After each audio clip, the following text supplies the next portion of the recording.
दोस्तों आज हम आपको लेकर चलते हैं दुनिया के एक ऐसे मुल्क के सफर की जानिब जो आज पूरी दुनिया में टेक्नोलॉजी, तरक्की और सफाई के पहचान बन चुका है। सबसे पहले सूरज इसी सरजमीन पर अपनी पहली किरण डालता है। यहाँ के लोग वक्त की कदर ऐसे करते हैं मानो जैसे खजाना हो। जी हाँ मेरी जान, आज हम बात कर रहे हैं जापान की, एशिया के उस दिलचस्प मुल्क की जहाँ के लोगों ने अपनी मेहनत, तहजीब और जदीद सोच से पूरी दुनिया को हैरान कर दिया। आज हम आपको दिखाएंगे जापान की जदीद टेक्नोलॉजी में महारत, जापान में की जाने वाली लोगों की मुनफरिद शादियाँ, आज का जदीद और मॉडर्न जापान कैसा है, जापान में लोगों की जिंदगी कैसी है, और यहाँ पर ऐसी खूबसूरत भी दिखाएंगे कि जिन्हें देखकर आप हैरान रह जाएंगे कि ये सब भी जमीन पर ही मौजूद है। तो प्यारे दोस्तों, वीडियो को शुरू करने से पहले तमाम दोस्तों से गुजारिश है कि हमारे चैनल को सब्सक्राइब, लाइक और शेयर कर दें ताकि ऐसी दिलचस्प मालूमात वाली वीडियोस का नोटिफिकेशन आपको मिलता रहे। तो चलिए शुरू करते हैं आज का एक इंतहाई दिलचस्प और मालूमात से भरपूर सफर। प्यारे दोस्तों, जापान, जिसे जापानी जुबान में लोग नेबोन कहते हैं, दरअसल नेबोन का मतलब है चढ़ते सूरज की सरजमीन। आपके इल्म में इजाफा करते चलें कि इस कुर्राए अर्ज पर सबसे पहले सूरज की रोशनी जापान की सरजमीन पर पड़ती है। जापान कुल 14,125 जजीरों पर मुश्तमिल दुनिया का खूबसूरत, ताकतवर और फास्ट तरीन मुल्क है। ये मुल्क एशिया के मशरकी हिस्से में आता है। जापान का कुल रुकबा 3,70,974 मुरब्बा किलोमीटर है, जिसके लिहाज से ये दुनिया का 62वां बड़ा मुल्क शुमार होता है। मुल्क के रकबे का तकरीबन 1.4% हिस्सा पानी पर मुश्तमिल है। जापान की कौमी जुबान जापानी है, जिसे मुल्क की तकरीबन 85% आबादी बोलती है, जबकि बाकी 15% लोग चाइनीज, अंग्रेजी, हिंदी, हिस्पैनवी और तुर्की जुबानें बोलते हैं। साल 2023 की मरदमशुमारी के मुताबिक जापान की कुल आबादी 12 करोड़ 35 लाख अफराद पर मुश्तमिल है। आबादी के लिहाज से जापान दुनिया का 11वां बड़ा मुल्क है। यहाँ फी मुरब्बा किलोमीटर के अंदर तकरीबन 330 लोग आबाद हैं, जो इस बात का सबूत है कि जापान एक गुंजान आबाद और मुनज़्ज़म मुल्क है। जापान के लोग पूरी दुनिया में अपनी खुददारी, ईमानदारी और खुश अखलाकी के लिए मशहूर हैं। ये एक ऐसी कौम है जो दो नंबरी नहीं करती, इंसानों के हुकूक का एहतराम करती है और कभी भी किसी की इज्जत नफ्स को पामाल नहीं करी। ये लोग अपनी जिंदगी को खुशी से गुजारते हैं और 100% कोशिश करते हैं अगले इंसान को उनसे खुशी हासिल हो सके। दोस्तों, अगर आप जापान के पब्लिक टॉयलेट्स देखें तो आप हैरान रह जाएंगे। यहाँ दुनिया के सबसे जदीद और खुदकार कमोड्स नस्ब किए गए हैं। हर टॉयलेट में सफाई, आराम और सहूलत का खास ख्याल रखा जाता है। माजूर अफराद के लिए अलहदा वॉशरूम्स बनाए गए हैं, जिनके अतराफ में फोल्डिंग स्टैंड्स और सपोर्ट बार्स लगे होते हैं ताकि वो आसानी से इस्तेमाल कर सके। ये टॉयलेट्स मुकम्मल तौर पर कंट्रोल्ड सिस्टम पर चलते हैं, जिनमें पानी के दर्जा हरारत, प्रेशर और सेट हीटिंग तक की सहूलत मौजूद होती है। जापान में हुकूमत की जानिब से हर पब्लिक प्लेस पर टॉयलेट्स लाजमी तामीर किए जाते हैं ताकि किसी शहरी या सयाह को कभी भी परेशानी का सामना न करना पड़े। जापान में बच्चों को तालीम देने का नाइकलिंग पूरी दुनिया से मुख्तलिफ है। यहाँ पहले 3 साल बच्चों की तरबियत की जाती है, फाइनल इम्तिहान नहीं लिया जाता। इनका कहना है बच्चों को तालीम, शऊर पैदा करने और नज़्म ज़वाबित के लिए दी जाती है। यहाँ बच्चे अपनी क्लास को खुद साफ करते हैं, कचरा खुद फेंकते हैं, हत्ता कि अपना टॉयलेट तक भी खुद साफ करते हैं। इसका मकसद सिर्फ बच्चों में आजिज़ी पैदा करना है, क्योंकि बचपन का दिया गया ये माहौल और सबक ये सारी जिंदगी नहीं भूलेंगे। इसी वजह से आज आपको पूरे जापान में इंतहा की सफाई देखने को मिलेंगी। लोग अपने घर के साथ साथ बाहर गली भी साफ करते हैं। दुकानदार बार बार अपनी दुकान का फ्रंट साफ करते हैं। रास्ते में चलते मुसाफिर रोड पर गिरा हुआ कोई भी कचरा उठाकर कचरे वाले डब्बे में फेंक देते हैं। हत्ता कि कोई शख्स किसी के सामने कचरा फेंके तो लोग उस पर सख्त गुस्सा होते हैं और मुमकिन है कि पुलिस को कॉल कर दी जाए। रोड्स पर अगर कोई गाड़ी वाले की वजह से कचरा फैल रहा है, वो खुद गाड़ी साइड पर लगाकर रोड को साफ करता है। नाजरीन, जहाँ पूरी दुनिया में रोड्स पर चलती गाड़ियों के रूल्स बनाए गए हैं, वहाँ जापान में बाईसाइकिल वालों को भी फाइन अदा करना पड़ता है। यहाँ आप एक हाथ से साइकिल नहीं चला सकते, सिग्नल खुलने पर ही रोड क्रॉस कर सकते हैं। पैदल चलने वालों को अहमियत देना और स्पीड का खास ख्याल रखना शामिल है। अगर आपको साल में 2 मरतबा पुलिस ने रोका है तो आपको गवर्नमेंट की तरफ से लेटर जारी किया जाएगा ताकि आप ड्राइविंग स्कूल में जाकर तमाम मुल्की कानून को दोबारा से पढ़ें और रूल्स को सीखें। जापान दुनिया का सबसे बड़ा कार एक्सपोर्टर भी है। सिर्फ टोयोटा कंपनी हर साल 10 मिलियन गाड़ियां फरोख्त करती है और हैरत की बात यह है कि लाखों गाड़ियों के ऑर्डर्स पेंडिंग में होते हैं। यानी इतना काम है कि संभाले नहीं संभलता। सन 1960 की दिहाई से जापान दुनिया का सबसे बड़ा बहरी जहाज बनाने वाला मुल्क है। मुल्क में गाड़ियां इतनी ज्यादा हैं कि पार करने के लिए जगह पहले से बुकिंग करनी पड़ती है। हर साल गाड़ियों को चेक करवाना होता है और गाड़ी के तमाम सेफ्टी रूल्स का ख्याल रखना होता है। अगर आप गाड़ी सेल कर रहे हैं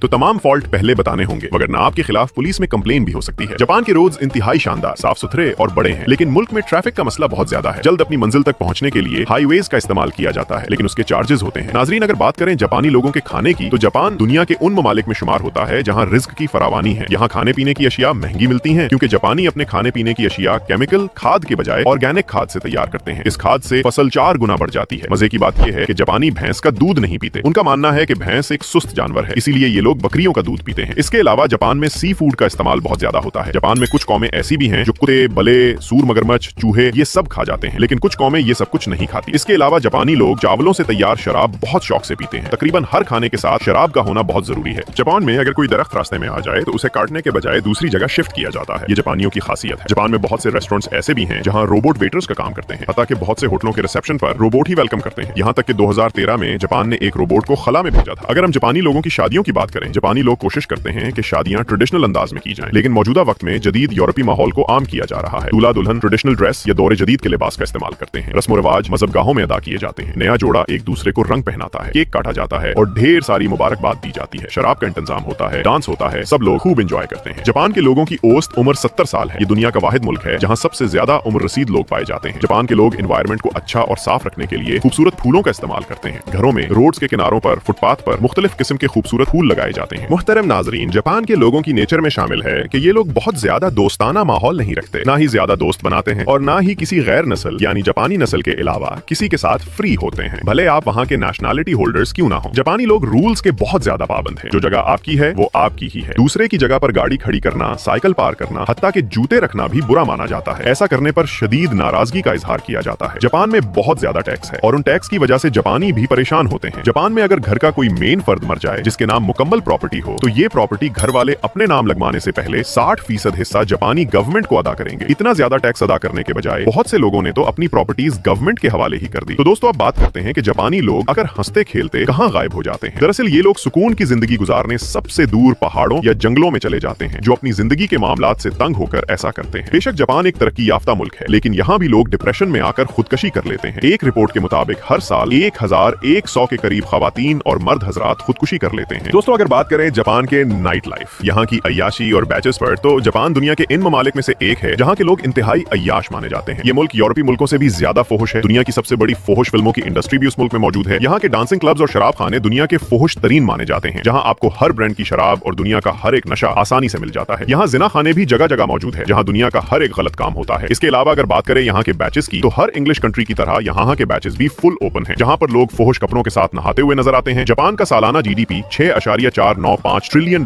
है और यहाँ के लोगों की फीकस आमदनी $5000 है। अपने माशियत के लिहाज से ये दुनिया का 34 मजबूत तरीन मुल्क है। तो प्यारे दोस्तों, ये थी हमारी जापान के बारे में बनाई जाने वाली आज की दिलचस्प वीडियो। अगर वीडियो अच्छी लगी हो तो वीडियो को लाइक और चैनल को सब्सक्राइब कर दे। मिलते हैं इंशाल्लाह एक नई वीडियो में। अपना ख्याल रखें। एक बादशाह बहुत नेक और रहम दिल था। इसकी रियाया इससे बहुत खुश थी। बादशाह शादी नहीं करना चाहता था। एक दिन इसके वज़ीर ने तंग आकर कहा, हुजूर, अगर आप हमारे बादशाह रहना चाहते हैं तो आपको शादी करनी पड़ेगी। बादशाह ने कहा, अगर तुम्हारी यही खुशी है तो मुझे मंजूर है, मगर मैं शादी ऐसी लड़की से करूँगा जो 100 फीट के फासले से फेंक कर मेरा ताज गिरा दे।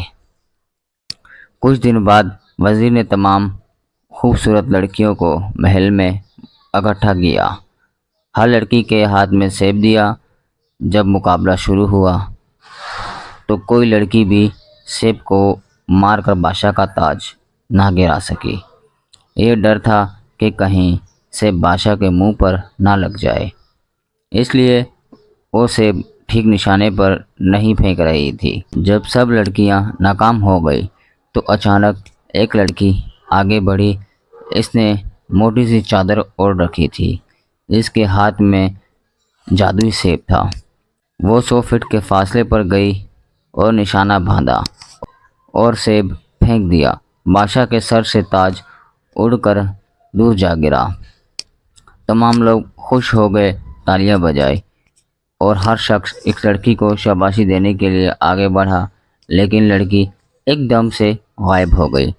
बादशाह ने हुक्म दिया कि फ़ौरन इस लड़की को ढूंढा जाए।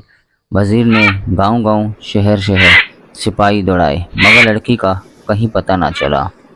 2-3 महीने बाद बादशाह ने फिर तमाम खूबसूरत लड़कियों को इकट्ठा किया, लेकिन कोई लड़की इसका ताज गिराने में कामयाब ना हो सकी। इतने में फिर वही लड़की सामने आई।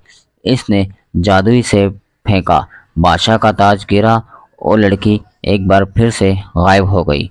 बादशाह के सिपाहियों ने बहुत तलाश किया, मगर कहीं इसका सुराग ना मिला। तीसरी बार भी ऐसा ही हुआ। अब बादशाह उदास रहने लगा था और रोज़ सुबह अकेले शिकार को निकल जाता और शाम को वापस आ।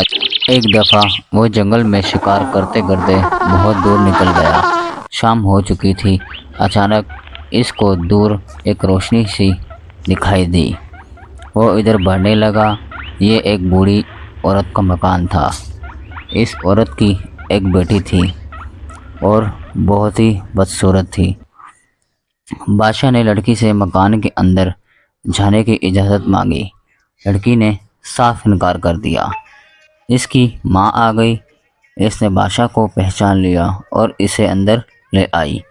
اس کے لیے ایک صاف ستھرا بستر بچھا دیا۔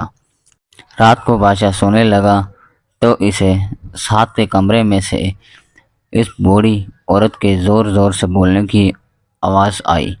وہ کسی لڑکی پر ناراض ہو رہی تھی۔ صبح کو جب بادشاہ جانے لگا تو اس نے بوڑھی عورت سے پوچھا، رات آپ کس چیز پر ناراض ہو رہی تھی؟ بڑھیا بولی، میری ایک سوتیلی بیٹی ہے، بڑی نکمی اور کام چور، اپنے آپ کو خوبصورت سمجھتی ہے۔ رات وہ روٹیاں توڑ رہی تھی تاکہ بوڑھے الو کو کھلا سکوں، کیونکہ اس الو نے اسے 3 جادوئی سیب دیے ہیں۔ بادشاہ نے یہ سنا تو اس نے کہا، اے بڑھیا، اس لڑکی کو بلائیں، میں اس کو دیکھنا چاہتا ہوں۔ بڑھیا نے آواز لگائی، او چڑیل ادھر آ۔ اچانک دروازہ کھولا اور وہ لڑکی باہر آئی۔ وہ چاند سے بھی زیادہ خوبصورت تھی۔